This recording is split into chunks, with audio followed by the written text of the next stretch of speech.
I think we're going to get Nephew to come by and replace me, replace him up on stage over here and chat and hang out for a little bit.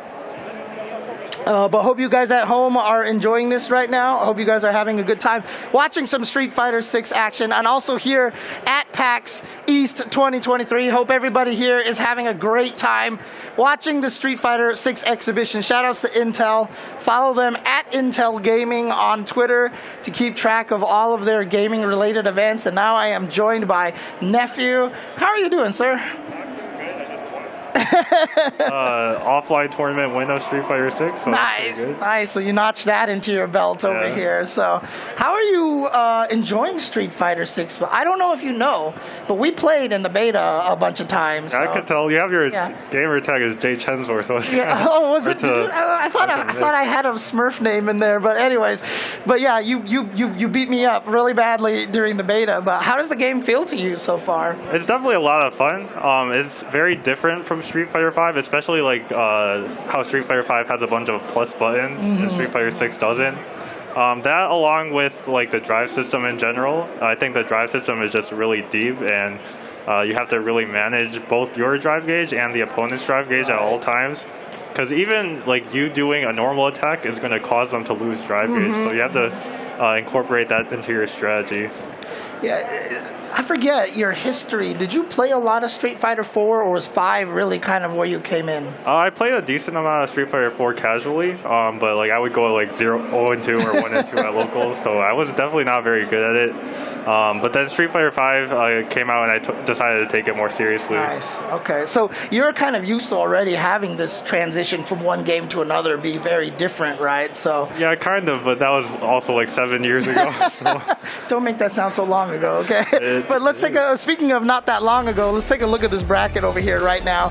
As you can see right there, you have taken out 801 Strider 2-1. See, you got all that Kimberly practice playing against me, right? See, so yeah, give me the credit for that win, right? So yeah. Anyways, and then NuckleDu also beat JB, so they'll be going up against each other in the winner's side to find out who will be seeded 1. And then of course, actually, let me see. Look the way the bracket laid out, but again, this is just for seeding for the tournament starting tomorrow and the day after that. So okay, oh, I see, we're going to the loser side of the bracket. Okay, that's what we're doing over here, so we're going to play that side first. But again, when you were playing in the beta and such, did you actually play against a lot of people from like different areas, and how'd the netcode feel to you and everything? Yeah, in the first beta, Punk ran a tournament and he had people from Europe, so I played against Problem X, and it was pretty good. I think it was like 100 milliseconds or something. Okay. And I tried playing someone from Japan as well, and it was also like 100 milliseconds from California. Dang. Okay. It might be a little more annoying once we're more used to the game, because it does add 1 frame of delay. Right. So that could be a little bit hard to get used to after we've played it for a while, but in the beginning, like, you can't really notice a 1 frame delay. But I mean, how are you feeling? Because I know when I played you in the beta, I know I fought against like 2 or 3 different characters that you were going with right now.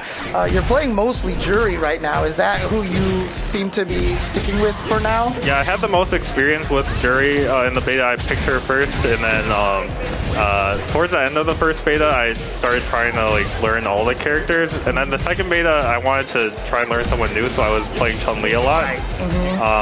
My Chun-Li was definitely not like very polished. She's a very technical character, and all of her combo routes are not really normal. So with all the stance cancel and stuff. So which of the other characters that you haven't been able to try out yet are you like kind of looking forward to right now? I think Kimberly actually seems pretty interesting because she has probably the best anti-fireball tools out of the whole cast so far. Huh, really? Okay, because I was having trouble against Giles, man. I mean, Guile is just a different beast right now. Okay, fair enough. Guile doesn't count as a projectile character. Yeah, I think Chun-Li also does too with her Hazanshu, but I hadn't gotten used to using that too well yet. Okay. Oh, here we go. Here's the corner pressure. Again, Kimberly has really amazing corner pressure. She's one of those characters, once she gets you in there, it's this mix-up city, and that's one of the most fun things about this character. Yeah, all the smoke cloud stuff is a little bit strange. Hard to interrupt, especially with drive impacts and drive rushes going around, all the colors. Yeah. Oh, man. Yeah, Strider was using that crouch medium kick a lot with Kimberly. I think it's plus, yes. But I just could not help myself from pressing a button every time because it doesn't look plus. Yep. And it's interesting because, you know, obviously a lot of the things that you'll hear people talk about is most of the buttons are minus in this game. But every character seems to have one plus button. Jamie's is the crouch medium punch, Kimberly's is the crouch medium kick right there. So those are things that you have to look at, but it's only just like the one button that you have to learn to recognize. Unlike, you know, if you're fighting M. Bison in Street Fighter V, you got to recognize like 17 different things that are all plus. Yeah. But as you can see there, JB getting that command throw at the 3 drunken levels over there. Drunken levels do reset in between rounds. And yeah, nice combo. Yeah, he gets the follow-up after his. So his super doesn't do as much damage, but he gets the follow-up afterwards, especially if you have the resources for that drive rush juggle.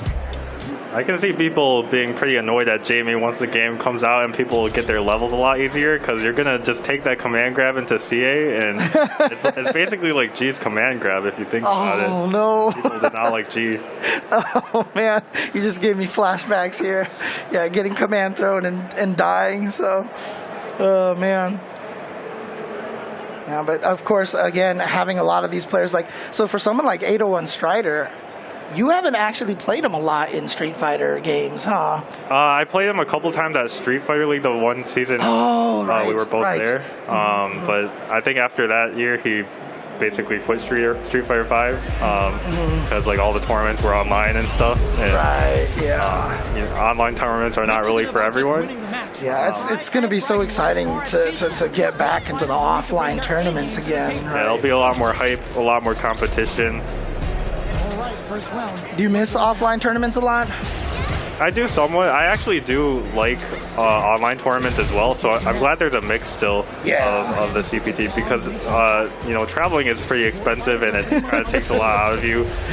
So it's nice to have some where you can focus on competing from your home, like playing your best. Yeah. And then some where you're actually traveling and like seeing everyone in person. Playing in 2 tournaments in the same day, online tournaments. Yeah. Oh, so we got a perfect parry. I think he missed his punish though. Yeah. So, you know, people have talked about like, oh, I'm so terrified of Zangief perfect punish into SPDs. And, you know, you have to remember that perfect punishes is a 2-frame window. Yeah, it's actually really hard. You would think that, it seems like it would be easier to time even during like block strings, but it's actually pretty rough. Yeah. I mean, just as a comparison, if you guys are familiar with Third Strike, that's like a 11 or 13 frame window or something like that, you know, and so having a 2-frame window for the perfect parry, tough, and also scales your damage a lot afterwards, so that's something that you have to be aware of as well. They definitely didn't want to make it too strong. Yeah, I think at high level it's going to be very important though, especially against fireballs, so you can like keep walking forward. Because like even with regular parry, you get your drive gauge back, but you don't get to actually advance really, and you're kind of just stuck taking the fireball. But with the perfect parry against fireballs, you can keep walking forward. You can even cancel into like a button to punish if you're close enough. Oh, I thought he had the jump in combo right there. Didn't quite get it. JB trying to win this match. Again, there is no elimination, so whoever loses this match will just be seeded 4th from this group starting tomorrow. So they'll be starting in the loser's bracket, if I'm not mistaken. Oh, let's go into the level 3 over here. She actually gets a buff off of this level 3, but does she even need it? I don't think this is going to kill. It's not going to matter. Oh, it did. Oh, wow. It did kill. I'm never right on this, Nephew. Yeah, I'm never right on this. Actually, a lot of the supers and critical arts in this game have like that little pixel at the end. Right? I feel like it's perfect for you to say your line. Man. It's just going to be that much harder for me on combat. I'm just, you know what? I say it in the game, so I'll just let myself in the game do it, and I won't say it in live anymore. So, but yeah, there you see a lot of that spray can, the grenade pressure right there, keeping the block strings alive. Yeah, it's such a scary mix-up too because the throw actually combos into the spray can as well. So I love it. It's a hit into throw, or you could like shimmy as well. So yeah, so it's kind of like a 50-50. But again, it's nice because if you have a wake up EX, it blows up both of those options. So now at least you have to keep the Kimberly a little bit worried. JB's at drink level 3 now, so he's got that command grab. I think he's probably gonna have that in mind. Oh yeah, taking advantage of the stealing turns right there, right? You know, you got the plus frames from Kimberly. JB hasn't been able to find a way in. I think he actually combo from that, but he missed it. Yeah, it looked like a punish counter, so I think it should have been able to counter after that. Just needs one more, but JB also just needs one more hit basically. If he canceled that. Yeah. Oh, he could have confirmed that. He didn't quite do it. Oh boy. Oh, that hit. That was a second kick. Yeah, the second kick of that, I guess, hit her crouch fierce. I'm guessing that's what he tried to do. Oh. That was very unlucky, I feel like. That was crazy. Oh man, just needs the cross up right here. It goes in straight up into the target combo. That's plus. That little flip kick from Kimberly is plus, so very deceiving. Definitely get away with that a lot against people. Yeah, JB's close to burnout, but he gets himself out of the corner, so he's not at risk of it anymore. Now, one of the nice things about this too is that, you know, in Street Fighter V, sweeps were really not very usable. But in this game, oh, here we go. Here's some of these cool bomb combos over here. What does he go for? He goes for the level 3. So yeah, again, she gets a speed boost for the rest of the game. So yeah, so even in the next round after this might kill. Yeah. So even in this round, she's always gonna have some the speed boost right now. You can always tell by the spider sense coming out of her head.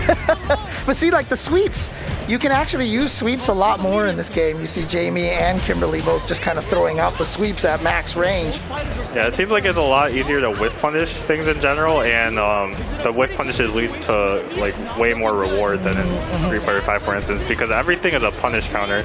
So if you punish counter with like a medium kick, you'll have 4 more frames of frame advantage than you would normally.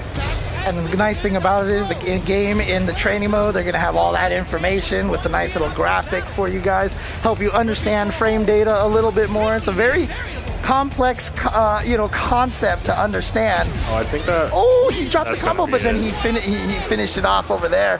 So there you go, 801 Strider with the Kimberly taking it over JB. Nicely done, nicely done. But again, nobody's eliminated. Nobody's eliminated, and I think you'll be playing your match coming up next here, right? Against NuckleDu, yeah. Against NuckleDu. So, did you guys play each other in the betas at all? We played the first to 5 at the end of the second beta. He beat me 5-3, but I think I was figuring it out towards the end. So if I can just remember that a little bit, I love to see it. I love to see it. So. But good luck with your match over here, and good luck with the rest of the weekend. Thank you, Nephew, for stopping by. So good seeing you. That's Nephew, everybody. One of the strongest players in the West Coast for quite some time now. Been doing a lot of damage.